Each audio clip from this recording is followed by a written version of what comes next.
Depending on what the United States Supreme Court rules this month on the legality of Obamacare insurance policies for people who live in Tennessee and 33 other states, those states without Obamacare exchanges, state exchanges, Republican state lawmakers are going to have to brace for at least 1 year, or should I say 1 more year, of mounting pressure to expand Medicaid and now to build a state exchange, or at least maybe to build a state exchange.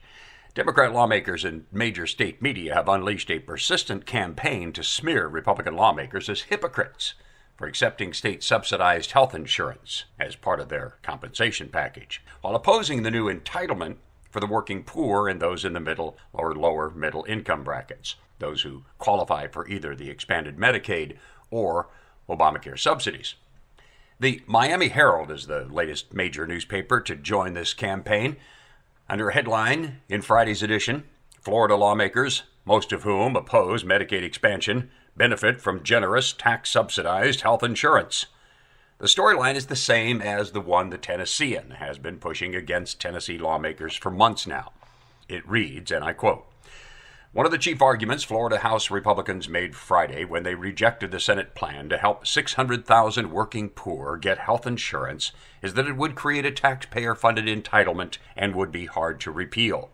What they didn't mention during the debate is that they are entitled to a very generous health insurance package that costs $22,000 a year, with premiums mostly covered by Florida taxpayers." Not until one of the last paragraphs does the Herald quote one of the lawmakers, who simply points out that the health insurance is part of their compensation.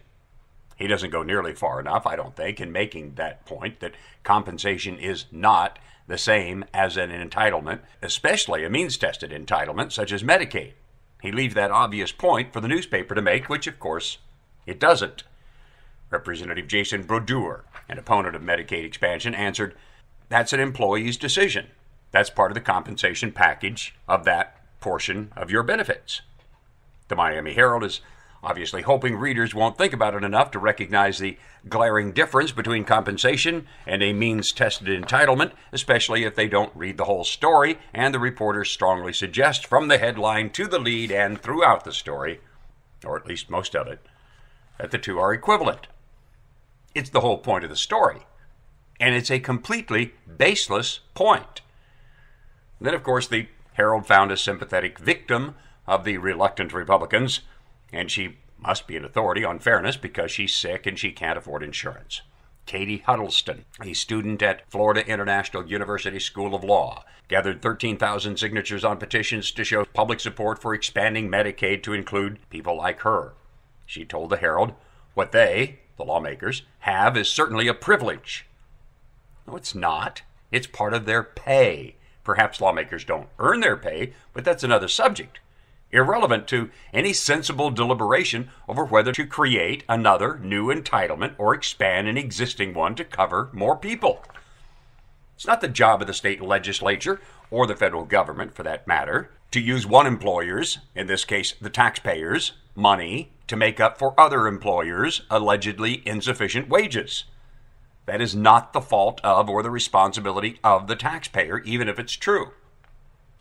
The lawmakers are our employees, the taxpayers. The health insurance is part of their pay. We owe them for the work they do for us. We don't owe anyone for the work they do for a different employer. Isn't this fairly simple stuff? Huddleston, the Herald's expert witness on privilege and entitlement, further opined, "I personally think it's offensive when people say that Medicaid is a handout. People I know that would use the help right now have no intention on being on the system forever." Most handouts are not forever. Is there any handout that is forever? That doesn't mean they're not handouts. They are handouts. What are they, loans? Do you want us to keep track of the amount that we spend on you so you can repay the bill along with your student loans? No, I think you want it for free, don't you? It's a handout.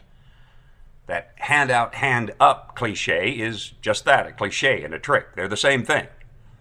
Whether it turns out to be a hand up or just a handout depends entirely on whether the person uses it wisely, and that's not part of the entitlement test.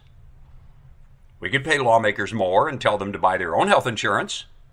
Or if we think they're making too much, we could cut their pay by cutting off their health insurance subsidy, or we could cut their other pay and let them keep their subsidy. We could do any combination of things that employers can do depending on whether their employees are earning their compensation, including firing them, in this case in the next election.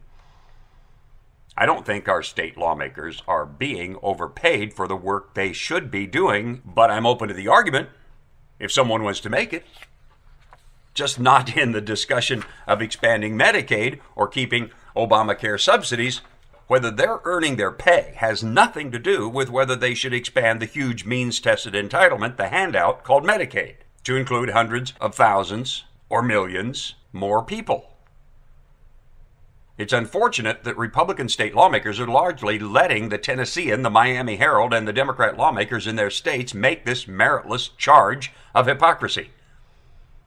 If the only damage was to the legislators' reputations for being falsely accused of hypocrisy, I'd be inclined to let them stay silent if they wish. They're big boys. They should be able to take care of themselves.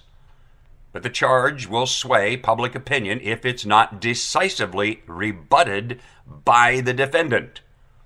In other words, if this false perception is allowed to stand, if this false charge is allowed to stand, it will likely come with a very high price, not for the lawmakers, but for we the people, the taxpayers. So it's time for Republican lawmakers to be aggressive, not defensive, against the false charge that their compensation is the moral equivalent of a means-tested entitlement and should be treated the same.